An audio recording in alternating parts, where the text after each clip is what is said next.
26 जनवरी 1950 जहां एक तरफ दिल्ली में लोकतंत्र के जश्न की तैयारी हो रही थी, तो वहीं दूसरी तरफ पूरा देश इस जश्न को देखने के लिए बेताब था।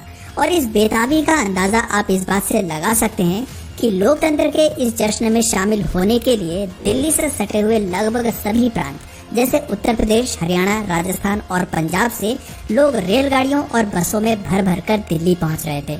और जिनके पास गाड़ियों में जाने के लिए पैसे नहीं थे, वे लोकतंत्र के इस जश्न को देखने के लिए 4 दिन पहले ही पैदल घर से निकल पड़े थे। यहाँ लोगों की बस एक इच्छा थी, लोकतंत्र के इस जश्न को अपनी आंखों से देखना। दोस्तों, अगर आप भी इस ऐतिहासिक दिन के जश्न को हमारे इस वीडियो के माध्यम से देखना चाहते हैं और गणतंत्र दिवस के इतिहास को जानना चाहते हैं, तो हमारे साथ इस वीडियो में अंत तक बने रहिएगा। दोस्तों, 15 अगस्त 1947 इसी दिन भारत अंग्रेजी हुकूमत की गुलामी से आजाद हुआ था और देश की आजादी के लगभग 3 साल बाद यानी कि 26 जनवरी 1950 को भारत का संविधान लागू हुआ। संविधान लागू होने के बाद भारत एक संप्रभु राष्ट्र बन गया, यानी एक ऐसा गणतांत्रिक देश जो बाहरी देश के फैसलों और आदेशों को मानने के लिए बाध्य न हो। यही वजह है कि हर साल 26 जनवरी के दिन को गणतंत्र दिवस के तौर पर मनाया जाता है। दोस्तों, अगर इतिहास के पन्नों को पलटकर देखा जाए तो गणतंत्र दिवस की जड़ें साल 1929 से जुड़ी हुई हैं, जब भारतीय राष्ट्रीय कांग्रेस का वार्षिक अधिवेशन पंडित जवाहरलाल नेहरू की अध्यक्षता में पंजाब प्रांत की राजधानी लाहौर में किया गया। इस अधिवेशन में एक प्रस्ताव पारित किया गया और साथ ही ये घोषणा कर दी गई कि यदि ब्रिटिश गवर्नमेंट 26 जनवरी 1930 तक भारत को डोमिनियन स्टेट्स का दर्जा नहीं देती है, तो 26 जनवरी 1930 को भारत को पूर्ण स्वतंत्र घोषित कर दिया जाएगा। हालांकि ब्रिटिशर्स पर इन बातों पर या फिर ये कह सकते हैं कि इन धमकियों का कोई भी ज्यादा प्रभाव नहीं पड़ा, जिसका नतीजा ये हुआ कि भारतीय राष्ट्रीय कांग्रेस द्वारा 26 जनवरी 1930 के दिन भारत के पूर्ण स्वतंत्रता की अनाउंसमेंट कर दी गई। इस अनाउंसमेंट के साथ ही देश में कई सारे आंदोलन शुरू हो गए और अंत में मजबूरन ब्रिटिशर्स को 15 अगस्त 1947 के दिन देश को आजाद करना पड़ा। दोस्तों, आपको बता दें कि 1930 से लेकर आजादी मिलने तक हर साल 26 जनवरी को ही स्वतंत्रता दिवस मनाया जाता था, लेकिन जब 15 अगस्त 1947 को देश को आजादी मिल गई, तब इस दिन को स्वतंत्रता दिवस के रूप में मनाया जाने लगा। हालांकि आजादी मिलने के कुछ ही दिन बाद देश के लिए एक संविधान की जरूरत महसूस होने लगी थी, इसीलिए संविधान को बनाने के लिए एक संविधान सभा का गठन किया गया। इस सभा ने 9 दिसंबर 1946 से संविधान बनाने का काम शुरू किया था। संविधान सभा के सदस्यों का चुनाव उस समय भारत की स्टेट असेंबली के इलेक्टेड मेंबर्स द्वारा किया गया था। डॉक्टर भीमराव अंबेडकर, जवाहरलाल नेहरू, सरदार वल्लभ भाई पटेल, डॉक्टर राजेंद्र प्रसाद, मौलाना अबुल कलाम आजाद इस सभा के प्रमुख मेंबर्स बने थे। इसमें डॉक्टर राजेंद्र प्रसाद इस संविधान सभा के अध्यक्ष थे। वहीं संविधान की ड्राफ्टिंग समिति के अध्यक्ष डॉक्टर भीमराव अंबेडकर थे। ड्राफ्टिंग समिति संविधान सभा की सबसे प्रमुख और महत्वपूर्ण समिति थी। इस समिति का ही काम संपूर्ण संविधान लिखना व बनाना था। और जैसा कि हम सभी जानते हैं कि डॉक्टर अंबेडकर ने भारत के संविधान को बनाने में एक अहम भूमिका निभाई थी, जिसकी वजह से उन्हें संविधान निर्माता भी कहा जाता है। भारत का संविधान दुनिया का सबसे बड़ा लिखित संविधान है। इसे बनाने में पूरे 2 साल 11 महीने 18 दिन लगे थे। 26 नवंबर 1949 के दिन भारत के संविधान को संविधान सभा के अध्यक्ष डॉक्टर राजेंद्र प्रसाद को सौंपा गया था और इसके ठीक 1 साल बाद यानी कि 26 जनवरी 1950 को पूरे देश में संविधान को लागू कर दिया गया। दोस्तों, अब आइए इस ऐतिहासिक दिन के कार्यक्रम पर भी एक नजर डालते हैं। आपको बता दें कि इस दिन सुबह से ही दिल्ली में इतनी भीड़ थी कि रायसीना हिल से लेकर इरविन स्टेडियम तक पैर रखने तक की जगह नहीं थी। जो जहां टिक पाया वहीं टिक गया। घरों की छतें, पेड़ें, दुकानें सब लोगों से खचाखच भरा हुआ था।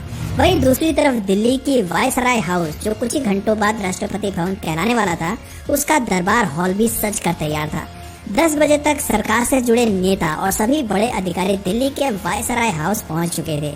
10:18 पर कार्यक्रम की शुरुआत हुई, जहां देश के आखिरी गवर्नर जनरल चक्रवर्ती राजगोपालचारी ने भारत को एक गणतंत्र यानी कि रिपब्लिक कंट्री बनाने की घोषणा की। साथ ही उन्होंने संविधान सभा का वो पत्र पढ़ा जिसमें डॉक्टर राजेंद्र प्रसाद को राष्ट्रपति बनाने की घोषणा की गई। इस घोषणा के तुरंत बाद 10:25 पर दरबार हॉल में ही डॉक्टर राजेंद्र प्रसाद ने देश के पहले राष्ट्रपति के रूप में शपथ ली। शपथ लेने के बाद हमारे देश के राष्ट्रपति यानी कि doctor Rajendra Prasad prime minister, deputy prime minister, chief justice of India, speaker, government ministers, federal court के जजेस और ऑडिटर जनरल को शपथ दिलाते हैं। और फिर दोपहर के करीब 2:30 बजे दिल्ली की सबसे बड़ी, जिस इमारत से कभी सबसे बड़े अंग्रेजी अफसर निकलते थे, उसी इमारत से भारत के पहले राष्ट्रपति राजेंद्र प्रसाद बाहर निकलते हैं। राजेंद्र प्रसाद को अपने सामने देखकर लोगों को खुशी का ठिकाना नहीं रहता है। उनकी तालियों की गड़गड़ाहट रुकने का नाम नहीं ले रही थी, साथ ही नारों का शोर थम नहीं रहा था। लोगों को इतना खुश देखकर राष्ट्रपति मुस्कुराते हुए हाथ जोड़कर लोगों का अभिवादन करते हैं। दोस्तों, ये वही क्षण था जिसके इंतजार में लोगों की कई पीढ़ियां गुजर गई थी। डॉक्टर राजेंद्र प्रसाद अब 6 घोड़ों वाली एक बग्गी पर सवार होते हैं, जो एक समय ब्रिटिश वायसराय का शाही सवारी हुआ करती थी। दोस्तों, ये वही बग्गी थी कभी जिसे देख भारतीयों का खून उबल पड़ता था, लेकिन आज उसी बग्गी को देखकर भारतीय गर्व से अपना सीना चौड़ा कर रहे थे, क्योंकि सोने और चांदी से मड़ी उस लाल मखमली गद्दी वाली बग्गी पर एक भारतीय बैठने जा रहा था। अब राष्ट्रपति का काफिला इरविन स्टेडियम की ओर रवाना होता है। यहाँ आपकी जानकारी के लिए बता दें कि इरविन स्टेडियम को ही आज मेजर ध्यानचंद स्टेडियम के नाम से जाना जाता है। राष्ट्रपति का काफिला घुड़सवार अंगरक्षकों के साथ parliament street, Connaught circus, Barakhamba road, Sikandra road और हॉर्डिंग एवेन्यू से गुजरते हुए करीब 3:45 बजे इरविन स्टेडियम पहुँचता है, जहाँ 15,000 लोगों के सामने राष्ट्रपति तिरंगा फहराते हैं और फिर राष्ट्रगान की धुन के साथ राष्ट्रपति को 31 तोपों की सलामी दी जाती है। हालांकि 31 तोपों की सलामी देने की इस परंपरा को 1971 में खत्म कर दिया जाता है और इसके बाद से राष्ट्रपति को 21 तोपों की सलामी दी जाती है। 26 जनवरी 1950 को होने वाले परेड में सशस्त्र सेना के तीनों बलों ने भाग लिया था। इसमें army, infantry, cavalry regiment, services regiment के अलावा सेना के साथ बैंड शामिल हुए थे। उस समय आज की तरह न तो मोटरसाइकिल पर स्टंट की परंपरा थी और न ही आज की तरह वो झांकियां निकलती थी, जिसके जरिए देश के अलग अलग राज्य अपनी विरासत और संस्कृति प्रदर्शित करते हैं। वैसे आपकी जानकारी के लिए बता दें कि साल 1954 तक गणतंत्र दिवस की parade Irwin stadium, Kingsway camp या फिर दिल्ली के रामलीला मैदान में होती थी, लेकिन साल 1955 में पहली बार राजपथ पर परेड का आयोजन हुआ। तब से अब तक इसी जगह पर गणतंत्र दिवस परेड होती है। गणतंत्र दिवस परेड का रास्ता 5 किलोमीटर से भी ज्यादा लंबा होता है। ये राष्ट्रपति भवन के पास रायसीना हिल से शुरू होती है, फिर इंडिया गेट से होते हुए लाल किले तक जाकर पूरी होती है। दोस्तों, अभी अभी हमने गणतंत्र दिवस के उस इतिहास के बारे में जाना जिससे आज भी बहुत से लोग अनजान हैं। इनफैक्ट हमारे देश को चलाने वाले बहुत से नेता, राजनेता आपको ऐसे मिल जाएंगे जिनसे अगर स्वाधीनता दिवस और गणतंत्र दिवस में डिफरेंस तक पूछ लिया जाए तो उनकी सिट्टी पिट्टी गुम हो जाएगी। वैसे दोस्तों, आपकी जानकारी के लिए मैं बता दूं कि यहाँ डेट और इतिहास के अलावा 15 अगस्त और 26 जनवरी में जो एक खास अंतर देखने को मिलता है, वो अंतर इस दिन तिरंगा फहराने के तरीके में होता है। दरअसल जब स्वतंत्रता दिवस के मौके पर ध्वजारोहण होता है, तब उसमें झंडे के नीचे से रस्सी खींचकर फहराया जाता है, जबकि गणतंत्र दिवस के मौके पर यानी 26 जनवरी पर तिरंगा ऊपर की ओर ही बंधा होता है। इसे पूरा खोलकर फहराया जाता है।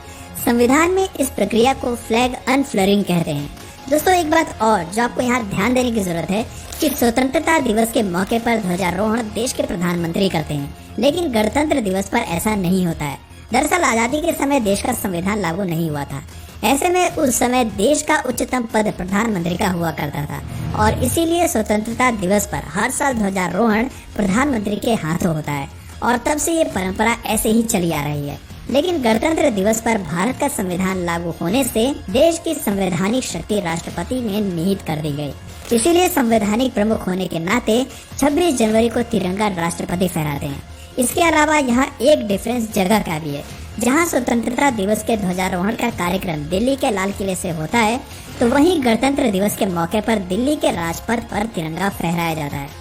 तो दोस्तों, ये है स्वाधीनता दिवस और गणतंत्र दिवस में डिफरेंस, जो देश के हर नागरिक को पता होनी चाहिए। इस वीडियो में फिलहाल इतना ही। उम्मीद है वीडियो से आपको काफी कुछ सीखने को मिला होगा। अगर हाँ, तो इस वीडियो को लाइक करें और इसी तरह के और भी नॉलेजेबल वीडियोस को देखते रहने के लिए चैनल को सब्सक्राइब जरूर करें और जाते जाते कमेंट्स में भारत माता की जय लिखना ना भूलें। धन्यवाद।